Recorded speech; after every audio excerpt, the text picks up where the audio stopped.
it is somehow the end of May, which means it's time for another monthly wrap up. I do not know where the month of May went, but there we go. So here is me ranking all of the books that I read in May. If you've not seen any of my previous monthly wrap-up videos, I will tag them in the description below, but I borrowed this tier system from Jessie the Reader on YouTube, and it goes like this. We have the Owns My Heart tier, the second place is the First Loser tier, the Supporting Character tier, the Where's the Flavour tier, and the I Want a Refund tier. Just a more fun way to rank my monthly wrap-up. So, the first book that I read in May was Law by Alexandra Bracken. Now this was a buddy read with my friend Andrew. I think he got a shout out in my last video. He's getting a shout out in this one as well. I'm clearly just obsessed with Andrew. We buddy read this in I think 48 hours. We both absolutely flew through it even, which is impressive considering it's a 550 page book. Law is a Greek mythology retelling, as is obvious by the fact that you've got Medusa on the front cover. And it follows a girl called Law who every 7 years has to take part in the Aegon, I think that's how it's pronounced, which is basically where the Greek gods are punished by Zeus, and for 7 days every 7 years they have to walk Earth as mortals. And the descendants of famous Greek heroes have the ability to kill the gods and take their powers. It is such a cool premise. That's the main reason I wanted to read this book. I was obsessed with the premise and it was pretty good. It was a pretty good book. The start was fantastic. The first, is it split into parts? Yes, it is. The first part, literally, was fantastic and was so easily a 5-star read. And then it kind of lost itself a little bit in the middle.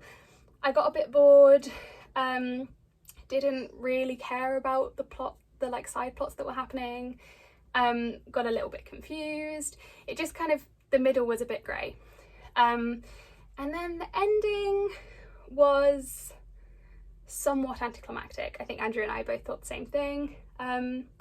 Yeah, overall a very solid read, a very fun fantasy. The world, as I said, is fantastic. I just didn't really connect to any of the characters. I thought there were some missed opportunities towards the end. Yeah, so I think this book probably fits in the supporting character tier, just a very sort of middle ground book. So the second book that I read in May was an audiobook, and it was I Am Malala by Malala Yousafzai. Now this one has sat in my Audible library for the longest time and I've just never picked it up.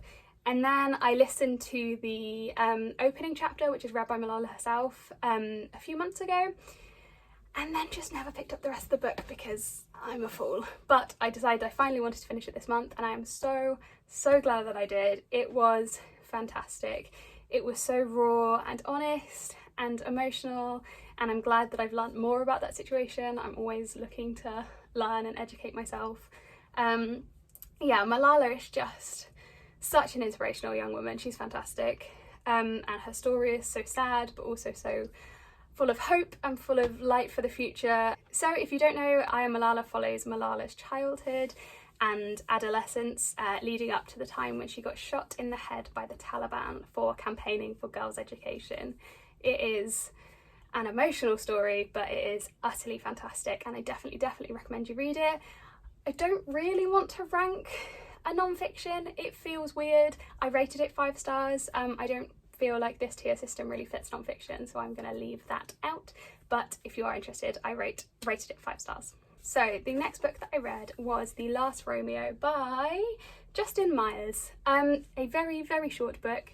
I was in the mood for a romance. I don't normally read romances, but I thought I just had a craving for it, and unfortunately this book did not scratch that itch. Yeah, I was quite disappointed with this one. Basically, it is a book about a guy called James who is 34 and he has just got out of a 6-year relationship and he decides to just start going on lots of dates, and he creates a blog called The Last Romeo where he documents the dates that he goes on. This book was funny, but I just didn't care. I didn't like James that much as a narrator and as a main character. And it took ages for the romance that I knew would be the main romance to kind of get going. It tells you on the blurb who that is. It is a closeted Olympian, which is fun. So I kind of kept reading until I got to him, and then I was just a bit like, I just really lost interest. So I skimmed a lot of it. Oops. And then read the ending, and to be honest, I'm glad I didn't spend too much time on it because I just was not interested at all. So yeah, I'm gonna unhaul this book because it just was not for me. So I guess that makes it fall into the I want a refund tier. That feels harsh. It's probably the where's the flavour tier because there was just absolutely none in this book. So the next book that I read in May was The House in the Cerulean Sea by TJ Klune. Now, some eagle-eyed viewers of you, no one's going to have noticed, but I mentioned this book in my March wrap-up because yes, I read it for the first time in March and then I reread it in May because I am obsessed with this book. I love it so much. When I finished it, I was craving a reread, and then my friends Elise and Soph over on Instagram were hosting a House in the Cerulean Sea themed readathon for the month of May, and you got extra points for reading this book. So I was like, the universe is sending out signals that I should reread Cerulean Sea. It would have been rude not to. I listened to the audiobook for the second time, and oh my goodness, it was as good, if not better, second time round. So if you don't know, The House in the Cerulean Sea follows Linus Baker, who is a caseworker in the department in charge of magical youth. Now, he is set on a top secret case to visit the orphanage on Marsyas Island, there it is, and check that everything is up to board, because the orphanage is where 6 of the most dangerous and unusual magical children are living. There with the man who runs the orphanage, who is a man called Arthur. I don't want to say too much else about this book because you learn as you go, but oh my goodness, it is the most heartwarming, lovely, wonderful book honestly I've ever read. It's one of my all-time favourites. It was a 5-star the first time I read it. It was a 5-star the second time I read it. It obviously fits into the Owns My Heart tier. Where else would it go? I love this book. I already want to reread it for a 3rd time in 3 months. If that doesn't tell you my thoughts about this book, I don't know what will. Okay, so the next book that I read in May was This Golden Flame by Emily Victoria. I bought this stunning Fairy Loot edition because of how pretty it was. I bought it off Depop. Unfortunately, the inside for me was not as nice as the outside. This book was possibly my biggest disappointment of the year so far because I was so excited about this. The premise sounded so exciting. I knew we had an asexual main character. There are pirates. There's like a big war going on. There's a found family trope. All such fun things. But unfortunately, this just did not hit the mark for me at all. I was having to force myself to get through it towards the end. I thought it was predictable. I thought the writing wasn't great. You know the phrase show don't tell? In my opinion, the author did not get that note because I feel like everything was being spoon-fed to us. It was driving me up the wall. It was repetitive. I didn't feel like the characters were very well fleshed out. I didn't care about the characters. I felt like this is a standalone that shouldn't have been. It should at least be a duology for the content that we covered in this book. Because we did not get enough of anything. There was not enough world building, there was not enough character development, the ending was rushed. It just, yeah. I know a lot of people who love this book. My friend Amy absolutely adored it.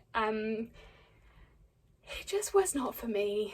It was not for me. I am going to be unhauling this one as well. It's going straight back onto Depop.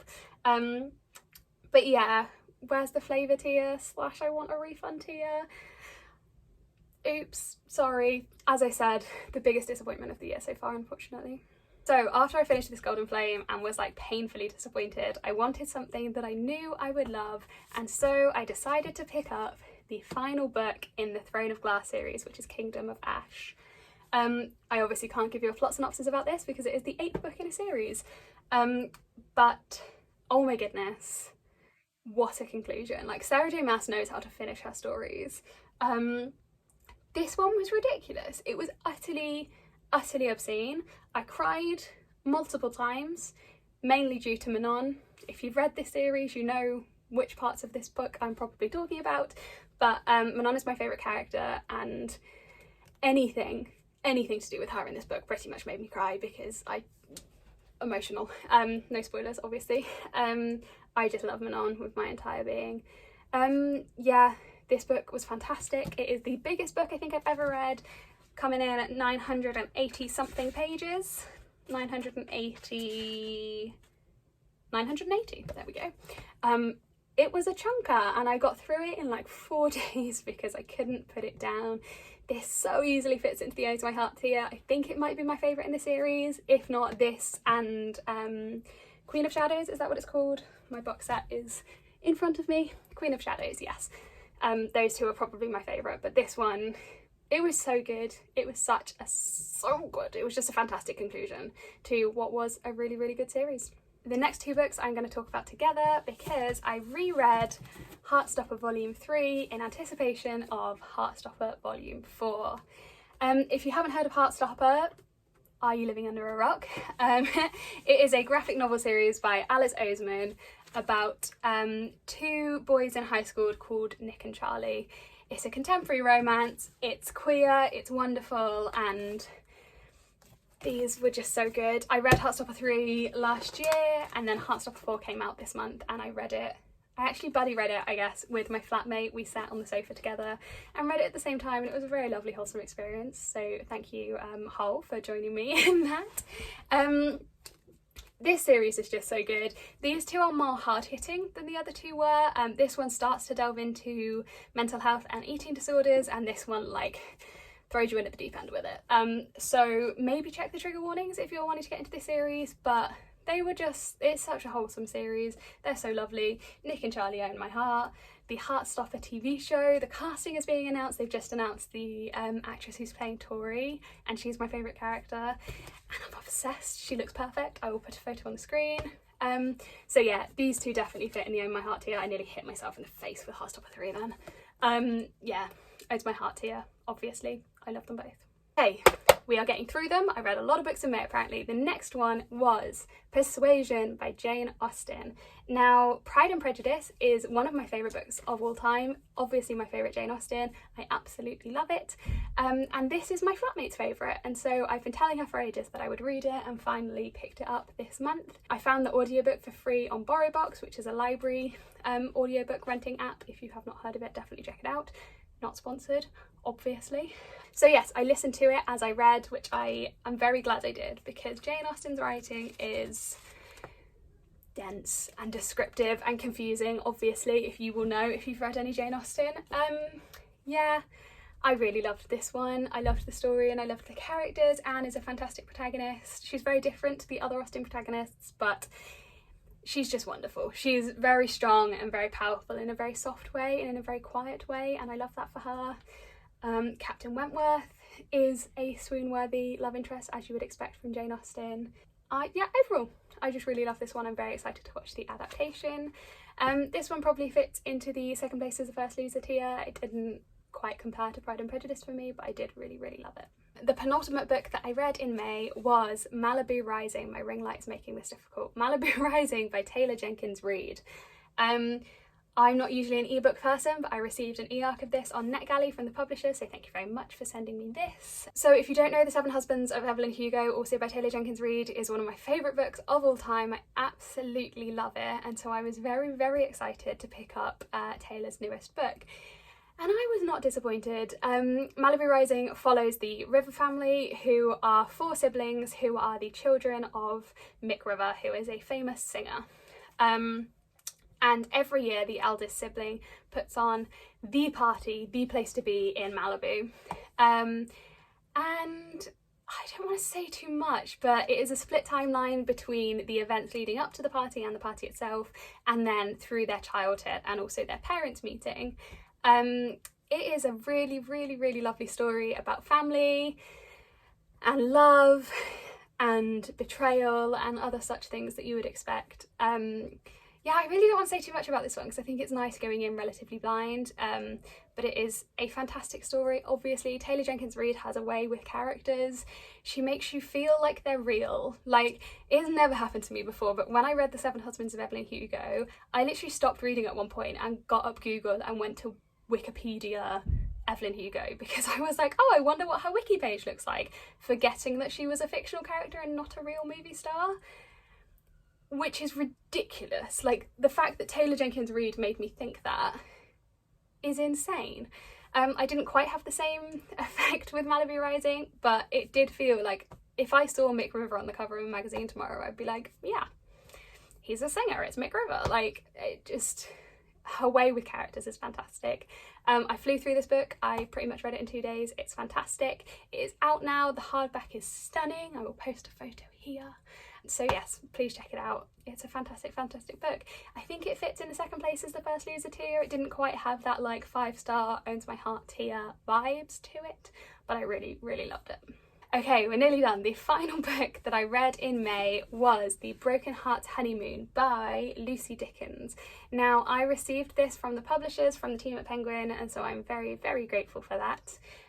This book follows Charlotte, always exciting, who about a week before her wedding is meant to happen, her fiance starts having second thoughts and she calls off the wedding. She then decides to go on their month-long honeymoon trip to Japan by herself, which I respect that from her, what a queen. And this book has the feel of a romance, but is about loving yourself rather than loving someone else. And I love that. This book just follows Charlotte throughout her trip in Japan and about her learning to kind of overcome the sadness of the last few weeks with her breakup with Matt, and learning to be happy with herself again and to love herself and to just enjoy being in Japan. It's a really, really lovely story. I flew through it. Yeah, just had a really good time. I'm not usually a contemporary reader. I'm also definitely not usually a romance reader, but I had a really fun time with this one. I think it fits in, I've forgotten the name of the tiers because I'm bad at my own videos. Supporting character tier, that's the middle one. Yeah, I wasn't like blown away by it, but I think that's partly just down to the fact that I'm not really, this genre isn't really usually my go-to. But yeah, I had a really fun time with it. So yeah, supporting character tier, I think. And there we have all of the books I read in May. Oh my goodness, I read quite a few. Some really big ones as well. As I said, Kingdom of Ash is 980 pages long. Where did I find the time? I don't know. An interesting month. I read some really, really good books. I read some books that I will be unhauling and would like to never think about again. We move. So yeah, kind of mixed bag this month, but I read 11. 1, 2, 3, 4, 5, 6, 7, 8, 9, 10, 11. I read 11, which is quite impressive. Considering before I started my Bookstagram account last year, I think the most I ever read in a month was 4. Times have changed. Yeah, 11. I also this month I hit my reading goal on Goodreads in May. My reading goal for the year was 50 and I've now read 52, I think, which is ridiculous. I'm going to keep my goal at 50 because it takes pressure away. I feel like I get stressed if I'm trying to reach goals too much. But yeah, I mean, at this rate, I'll be hitting triple digits in 2021. Which has never happened before and is obscene. Not to put too much pressure on myself, but that might happen. Stay tuned and find out. But yes, thank you for watching and yeah, I hope you enjoyed.